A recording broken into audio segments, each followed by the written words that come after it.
மீண்டும் உங்களை நாம் சந்திப்பதிலே மிக்க மகிழ்ச்சி அடைகின்றோம். நாங்கள் பார்த்து கொண்டிருக்கின்ற விடயம் என்னவென்றால், ஆண்களுக்கு ஏற்படுகின்ற ஆண்மையின்மை அல்லது இரக்டைல் டிஸ்ஃபங்க்ஷன் அல்லது ஆண்குறி விரைப்பு அடைய முடியாத தன்மையை பார்த்து கொண்டிருக்கின்றோம்.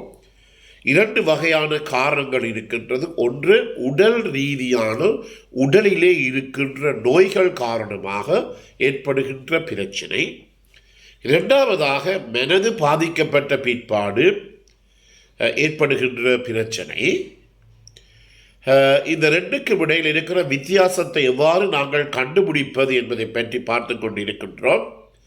ஒருவர் என்னுடன் தொலைபேசியின் மூலமாக தொடர்பு கொண்டு, ஐயா, நீங்கள் சொன்னீர்கள் இந்த ஆண்குறியிலே போடப்படுகிற இந்த வளையம் அல்லது ரிங்ஸ் மூலமாக எவ்வாறு நாங்கள் இந்த கோர்ட் ஆஃப் லோக்கு எவ்வாறு சட்டத்துக்கு நாங்கள் எவ்வாறு இது உதவி அளிக்க முடியும் என்று சொல்லி கேட்டிருந்தார். உண்மையாக இது எவ்வாறு என்றால், சில நேரங்களிலே இந்த விவாகரத்துக்கான காரணங்கள் என்னுடைய கணவன் ஒரு ஆண்மையற்றவர், ஆண்மை இல்லாதவர் என்று சொன்னால் அதிலே அந்த இடத்திலே அவர்களுக்குரிய சாதகமாகத்தான், அதாவது விவாகரத்துக்கு சாதகமாகத்தான் இந்த பெண்ணுக்கு சாதகமாக இந்த முடிவுகள் வரும். ஆனால் அந்த இடத்திலே இந்த ஆண் என்பவர் ஒரு சேலஞ்ச் பண்ண முடியும், ஒரு சவாலை கொடுக்க முடியும். இல்லை, எனக்கு அப்படிப்பட்ட ஒரு பிரச்சனை இல்லை என்று சொல்லுகின்ற போதுதான் நாங்கள் இந்த அவருடைய ஆண்குறி விரைப்புத்தன்மை அடைவதற்குரிய அந்த எலெக்ஷனுக்குரிய எல்லா நிலைமைகளும் இருக்கின்றதா என்பதை நாங்கள் 100% உறுதிப்படுத்துவதற்காகத்தான் இந்த சோதனையை நாங்கள் செய்கிறோம். எனவே அதாவது உங்களுக்கு தெரியும், முதலில் சொன்னது போல ஒரு வளையத்தை ஆண்குறியிலே போட்டு ரிங்ஸை போட்டு 2 ரிங்ஸை போட்டு அதில் ஒரு சென்சர் இருக்கின்றது. அந்த சென்சரை ரிசீவரை நாங்கள் எங்கே வைத்திருப்போம், அந்த ஆணினுடைய தொடை பகுதியிலே, தை பகுதியிலே அது ஒட்டப்பட்டிருக்கும். அதன் மூலமாக பிறகு அதை நாங்கள் ஸ்டடியை நாங்கள் அந்த சிப்பை எடுத்து நாங்கள் அதை பார்க்கின்ற போது, அதை ஸ்டடி பண்ணுகின்ற போது எங்களுக்கு தெரியும், அவருக்கு சாதாரணமாக 2 to 6 தடவைகள் தான் ஒவ்வொரு ஆணுக்கும் இந்த ஆண்குறி இரவினை விரைப்புத்தன்மை அடைய வேண்டும். அந்த 2 to 6 தடவை இருந்தால் அவர் சாதாரணமாக இருப்பவர் என்பதை எங்களால் உறுதிப்படுத்த முடியும். எனவே இந்த உடல் ரீதியாக பிரச்சனை ஏற்படுகின்ற போது அவருக்கு ஆண்மையின்மை ஏற்படுகிறது என்றால், எந்த நேரத்திலும் அவருடைய ஆண்குறியினுடைய விரைப்புத்தன்மை பாதிக்கப்படும். அது அவர் தன்னுடைய பெண் துணையுடன் இருக்கின்ற போதாக இருக்கலாம், அல்லது பெண் துணையுடன் பாலியல் ரீதியான தொடர்புகளை வைத்துக் கொள்ளுகின்ற சந்தர்ப்பமாக இருக்கலாம், அல்லது நான் முதலிலே சொன்னது முதல் சும்மா ஒரு நிலைமை, அதாவது உங்களுக்கு தெரியும் 2 to 6 தடவைகள் ஒவ்வொரு இரவும் ஒரு ஆண்குறி எங்களை அறியாமலேயே விரைப்புத்தன்மை அடையும். அது கூடுதலாக இந்த ரேப்பிட் ஐ மூவ்மெண்ட் ஸ்லீப் என்று சொல்லுவோம், REM ஸ்லீப் என்று சொல்லுவோம். கண் இமைகள் வேகமாக துடிக்கின்ற நித்திரை காலத்திலே தான் இது கூடுதலாக ஏற்படுகிறது, REM ஸ்லீப்பிலே. எனவே இந்த ஒரு உடல், அதாவது உடல் ரீதியாக ஏதாவது நோய், அவருக்கு இருதய சம்பந்தமான நோய், சிறுநீரக சம்பந்தமான நோய், அல்லது சுரப்பியல் எண்டோக்ரைன் ப்ராப்ளம், ஏதாவது பிரச்சனை இருக்குமாக இருந்தால் இந்த ஆண்குறி விரைப்பு அடைய முடியாத தன்மையானது எல்லா நேரங்களிலும் நீடிக்கும். அதாவது எஃபெக்ட்ஸ் அண்டர் ஆல் சர்க்கம்ஸ்டன்சஸ் என்று சொல்லுவோம். அதாவது எல்லா நேரங்களிலும் இந்த பிரச்சனை இருக்கும். இரவிலே கூட அவருக்கு இந்த ஆண்குறி விரைப்புத்தன்மை அடையாது. எனவே இரவிலே ஒருவருக்கு ஆண்குறி சாதாரணமாக விரைப்புத்தன்மை அடைகின்றது என்றால் அவருக்கு 199% எங்களால் உறுதிப்படுத்த முடியும் உடல் ரீதியான பிரச்சனைகள் அவருக்கு இல்லை என்பதை. இது முக்கியமாக கவனித்துக் கொள்ள வேண்டியது. எனவே யாராவது எங்களிடம் கேட்கின்ற போது நாங்கள் முதல் கேட்கிற கேள்வி என்ன, இரவிலே உங்களை அறியாமல் ஆண்குறி விரைப்படைகிறதா என்பதுதான் அந்த கேள்வி.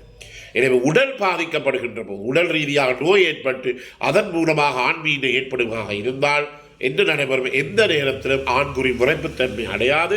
அது மனைவி பக்கத்தில் இருக்கின்ற போது கூட, அல்லது பாலியல் ரீதியான தொடர்பினை கொள்ளுகின்ற போது கூட இருக்கலாம், அல்லது சும்மா இருக்கின்ற நேரங்களிலே கூட ஆண்குறி விரைப்புத்தன்மை அடையாத நிலைமை ஏற்படும். அதே நேரத்திலே இந்த மனநிலை, உளநிலை ஒரு ஆணினுடைய உளநிலை பாதிக்கப்பட்டு அதன் மூலமாக இந்த பிரச்சனை ஏற்படுகிறது என்று இருந்தால் அவருக்கு என்ன நடைபெறும் என்றால், இரவிலே அவரை அறியாமலேயே அந்த விரைப்புத்தன்மை ஏற்படும். ஏன் மனைவியோடு இருக்கின்ற போது விரைப்புத்தன்மை அடைய முடியாது என்றால் அவர் ப்ரீஆக்கியூபை, அவர் பலதரப்பட்ட பிரச்சனைகள் அவருடைய மனசுக்குள்ளே மூளைக்குள்ளே ஓடிக்கொண்டிருக்கிறது.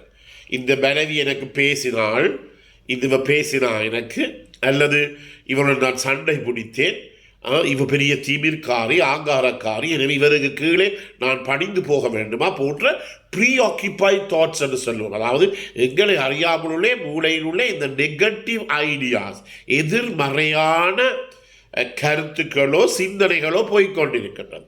எனவே இவ்வாறு போய்கொண்டிருக்கின்ற போதுதான் இந்த ஆண்குறி விரைப்புத்தன்மை அடைய முடியாத ஒரு பிரச்சனை ஏற்படுகிறது. ஆனால் இந்த மனநிலை பிரச்சனை இருப்பவர்களுக்கு இரவிலே அல்லது அவர்களை அறியாமலேயே, அதாவது டாக்டர்னல் அல்லது ஏர்லி மார்னிங் இரெக்ஷன் என்று சொல்லுவோம், அதாவது இரவிலே ஏற்படுகின்ற ஆண்குறி விரைப்புத்தன்மை அடைகின்ற நிலைமை, அல்லது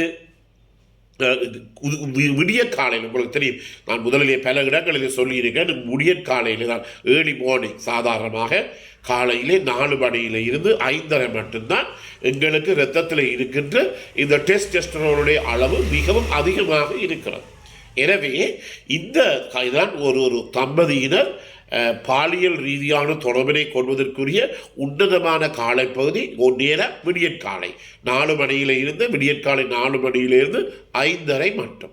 எனவே இந்த காலப்பகுதியிலே அவர்களை அறியாமலேயே இந்த ஆணுக்கு என்ன செய்யணும், இந்த ஆண்குறி விரைப்படையும். எனவே இந்த நிலைமைகளிலே நாங்கள் என்ன செய்து தெரிந்து கொள்ள வேண்டும் என்றால், அவருக்கு ஒரு விதமான பிரச்சனையும் இல்லை என்பதை எங்களாலே அறிந்து கொள்ள முடியும். இலகுவாக எங்களாலே வேறுபடுத்த முடியும். அதாவது இரவிலே ஒரு ஆணுக்கு நன்றாக எழுச்சித்தன்மை ஏற்படுகிறதா, ஆண்குறி விரைப்படைகிறதா, அவருக்கு உடல் ரீதியான ஒரு பிரச்சனையும் இல்லை.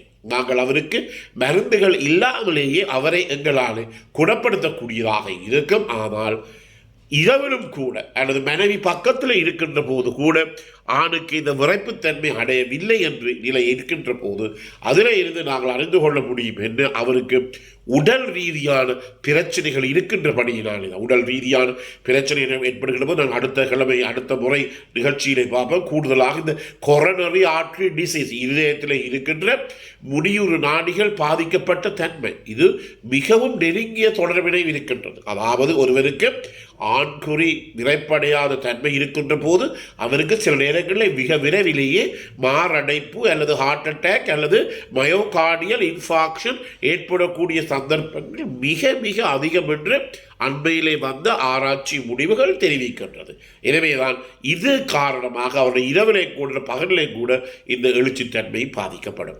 எனவே இந்த நிகழ்ச்சி உங்களுக்கு பிடித்திருந்தால் பார்க்காததற்கு அறிமுகப்படுத்துங்கள். இதை லைக் பண்ணலாம், ஷேர் பண்ணலாம், மணிச்சின்னத்தை அமர்த்தி சப்ஸ்கிரைப் பண்ணலாம். மீண்டும் உங்களை இன்னொரு நேரத்தில் சந்திக்கும் வரை பிறந்திருக்கின்ற நாள் உங்கள் அனைவருக்கும் இனிய பொழுதாகவே அனைவருக்கும் பொதுவான வேண்டி விடைபெறுகிறேன். நன்றி, வணக்கம்.